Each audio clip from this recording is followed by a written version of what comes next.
আপনি সবাইকে বাদ দিবেন, সবাই দোষরের সংখ্যা তো বেড়ে যাচ্ছে। আমরা থাকলে আপনাদের রাজনীতির ছক মিলছে না। জাতীয় পার্টিকে ছাড়া নির্বাচন করলে সেটি একটি নিকৃষ্ট ভোট হবে এবং সেই ভোটের সরকার দীর্ঘদিন দেশ চালাতে পারবে না। ইসলামী আন্দোলন বাংলাদেশের আমির, যেটা চরমোনাই পীর মুফতি সৈয়দ মোহাম্মদ রেজাউল করিম, তিনি রাজনৈতিক দলগুলোর প্রতি বলছেন যে অপশক্তির আস্ফালনকে শক্তভাবে আসুন আমরা প্রতিহত করে, এবং অপশক্তি বলে তিনি যাদের বুঝিয়েছেন সেটি হচ্ছে উনি, তার বক্তৃতা অনেক বড় ছিল, সেখানে বলেছেন আওয়ামী লীগ এবং তার দোসর, তার মধ্যে আপনাদের নামটিও বলেছেন, জাতীয় পার্টির কথা এবং 14 দলের কথা বলেছি। এই তিনটি বিষয়ে আওয়ামী লীগের দোসর, জাতীয় পার্টি এবং 14 দলকে ইসির কোনো সংলাপে যেন না ডাকা হয়, সেই আহ্বান আজকে জানিয়েছে গণ অধিকার পরিষদ, যাদের সঙ্গে আপনাদের এর আগেও এই ধরনের কথোপকথন হয়েছে, তারা সরাসরি দিচ্ছেন। অর্থাৎ এতে আওয়ামী লীগের যে ঝুঁকিপূর্ণ এবং এ যাত্রা হচ্ছে না, সেটা মোটামুটি সাধারণ মানুষের কাছে স্পষ্ট। কিন্তু আপনার মনে হয় কিনা এতে জাতীয় পার্টিরও নির্বাচনে অংশগ্রহণ করা ঝুঁকিপূর্ণ অবস্থা এই মুহূর্তে আছে কিনা?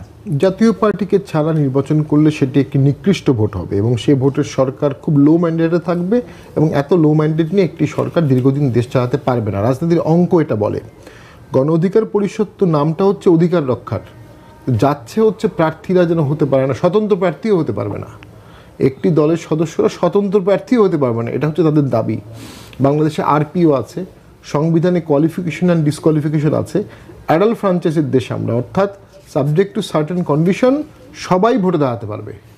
কিন্তু গণ অধিকার পরিষদ বললো যে এরা দাঁড়াতে পারবে না, ওদের দাবি। এই দাবি নির্বাচন কমিশন বাস্তবায়ন করবে কিভাবে, কোন আইনের বলে? নির্বাচন কমিশন তাহলে শপথ ভঙ্গ হবে। তাহলে গণ অধিকার পরিষদ নির্বাচন কমিশনকে তাদের শপথ ভঙ্গ করতে বলছে। এখন চরমোনাই পীর সাহেব আমাদের খুবই শ্রদ্ধার মানুষ, আমরা একসাথে অনেক প্রোগ্রামও করেছি এবং তিনিও 14 সালের ভোটে অংশগ্রহণ করেছিলেন। বাংলাদেশের সকল রাজনৈতিক দল কোনো না কোনো বিতর্কিত ভোট অংশগ্রহণ করেছে অথবা বাস্তবায়ন করেছে। বিএনপি 15 ফেব্রুয়ারি ভোট করেছে, জামাত 86 সালের ভোটে অংশগ্রহণ করেছে, আওয়ামী লীগ জিয়ার আমলে ভোটে অংশগ্রহণ করেছে। তো সকল দলই 18 সালে সকল দল অংশগ্রহণ করেছে। ইভেন 24 সালেও তো 29টি দল অংশগ্রহণ করেছে প্রায়। আপনি সবাইকে বাদ দিবেন, সবাই দোসরের সংখ্যা তো বেড়ে যাচ্ছে। আপনি প্রশাসনকে দুভাগ করেছেন, এক ভাগ দোসর, এক ভাগ নব্য। পুলিশকে দুভাগ করেছেন, সেনাবাহিনীকে দুভাগ করেছেন। দুভাগ করে কি দেশ চালাতে পারবেন? কখনোই না।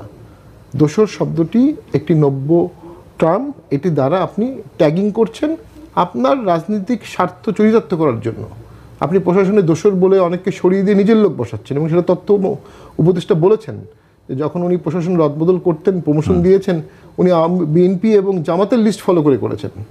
তো এটার পরে কি আর সরকারের নিরপেক্ষতা থাকে? উনি তো নিরপেক্ষ দিয়ে করবেন। এই সরকার ভোট করবে কিভাবে? ওরা তো প্রশাসন সাজিয়ে দিয়েছে জামাত এবং বিএনপিকে। তাহলে তাদের অধীনে ভোট কিভাবে সুষ্ঠু হবে? তাদের অধীনে ভোট সুষ্ঠু হবে না। তো কেউ দোসর বললেই তো সে দোসর হবে না। দোসর বলছেন কেন আমাদেরকে? কারণ আমরা থাকলে আপনাদের রাজনীতির ছক মিলছে না। বিশেষ করে গণ অধিকার পরিষদ সহ আরও কিছু দল, তারা দেখছে যে জাতীয় পার্টি ভোট করতে পারলে তাদের প্রয়োজনীয়তা কমে আসবে। তারা ভাবছে জাতীয় পার্টি যদি ভোট না করে বা ব্যান করে দেওয়া হয়, তাহলে তারা বিএনপিকে জিম্মি করতে পারবে, ভোটে যাবে না, আসন বাড়িয়ে যাবে এবং বিএনপি তখন বাধ্য হবে। ঠিক এই প্রসঙ্গে আপনি যেটি বলছেন যে জাতীয় পার্টি যদি অংশগ্রহণ করতে না পারে, তাহলে মানে মাঠে প্রতিপক্ষ না থাকলে সুবিধা হয়, সেই জায়গাটি আপনি গণ অধিকার পরিষদটা আসলে যতটা, তার থেকে কি আপনার মনে হয় না যে জামায়াত ইসলাম অথবা এনসিপি আরও এগিয়ে এবং তাদের সঙ্গে প্রতিদ্বন্দ্বিতার বিষয় আছে, বা তারা এই বিষয়টা বেশি মনে করছে, বা নাকি আপনারা তাদেরকে প্রতিদ্বন্দ্বী মনে করেন? আমার কাছে মনে হচ্ছে গণ অধিকার পরিষদ, জামাত, এবি পার্টি, এনসিপি এরা মোরাললেস এক সূত্রে গাঁথা। এটি একই ফিলোসফির বিভিন্ন মাত্রা, বিভিন্নভাবে আসন বাড়ানো, দর কষাকষি বাড়ানো, ভিজিবিলিটি বাড়ানো, এগুলোর জন্য তারা একই সূত্রের একটি নিয়ন্ত্রিত, রিমোটটা এক জায়গায় আছে, তারা বিভিন্ন সময় বিভিন্ন ধরনের কথা বলছে, সূত্রগুলোর উপর মিলে যাচ্ছে। তো এই পুরো গোষ্ঠীকে আলাদা করে দেখার সুযোগ খুব কম। তো এদের মধ্যে জামাত ইসলামীর অবশ্যই সাংগঠনিক শক্তি অসাধারণ আছে, এটা অস্বীকার করা যাবে না। ভোটও আছে, ডাকসু নির্বাচনে তারা অনেক ভালো করেছে এবং দেখবেন এই ডাকসু নির্বাচনে কিন্তু এই পুরো শক্তি এক জায়গায় কাজ করেছে ছাত্র নির্বাচনগুলোতে। তো সেই ক্ষেত্রে আমি মনে করি জামাত এই যে ঐক্যটা করেছে এদের সবাইকে নিয়ে, জামাত দীর্ঘদিন পর ক্ষমতায় যাওয়ার সুযোগ দেখছে। ইনফ্যাক্ট জামাতের এখন ক্ষমতা যাওয়ার দরকারও নেই, জামাত প্র্যাকটিক্যালি এখন এই অবস্থায় ক্ষমতায় আছে। এই মুহূর্তে প্রশাসনে জামাতের প্রচুর আধিক্য আছে, ছাত্র সংসদগুলো তারা জয়লাভ করেছে। এই মুহূর্তে দেশ জামাত চালাচ্ছে, ভালো চালাচ্ছে না খারাপ চালাচ্ছে, এটা হচ্ছে ইস্যু। তো ভোট যদি পিছিয়ে যায় জামাতের কোনো অসুবিধা নেই, জামাত ডিফ্যাক্টো অ্যান্ড ডিজুর ক্ষমতায় আছে। ভোট পিছিয়ে গেলে বিএনপির সমস্যা, কারণ বিএনপি ভাবছে তারা ভোটে গেলে যতটুকু সংসদীয় ক্ষমতা এক্সারসাইজ করতে পারবে, তারা এখন তার থেকে অনেক কম পাচ্ছে। কিন্তু একটা জিনিস বিএনপি ইগনোর করছে, যদি আওয়ামী লীগ জাতীয় পার্টি ভোট না করে, করতে না পারে, করতে না দেওয়া হয়, ভোটের দিন ভ্যান্ডালিজম হবে, কোনো সন্দেহ নাই। সেই ভ্যান্ডালিজমে ভোট কাস্ট হবে 10 থেকে 20%, এবং সেই 10 থেকে 20%-এর ভোটে প্রশাসন থাকবে জামাতের, আমরা দেখতে পাচ্ছি।